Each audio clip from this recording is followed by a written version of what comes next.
follow Twitter very carefully. Set up this, in this case, it's a screenshot of TweetDeck, but set up something that shows things that you care about in keywords, and just monitor that. We have 2 or 3 people who spend, you just have this going on their screen all the time, and I've yet to see something that was sort of on here that surprised me, that some executive walked by and said, you know about, and I would say yes, because hopefully someone's told me about it before that happened, but just a shortcut there.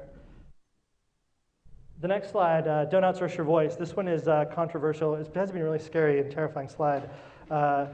This one's a little bit controversial. We're speaking with agencies because what we mean by this is that we don't allow agencies to speak in social media on Starbucks' behalf.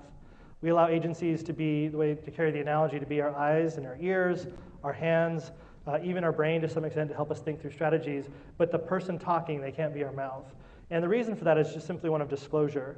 It's much more powerful if you're on a Twitter account in the US or anywhere else in the world and you say, I'm a former barista, and here's what I believe about this thing we're talking about, then, hi, I work for XY agency and I was paid to tell you this, and here's what I have to say about it.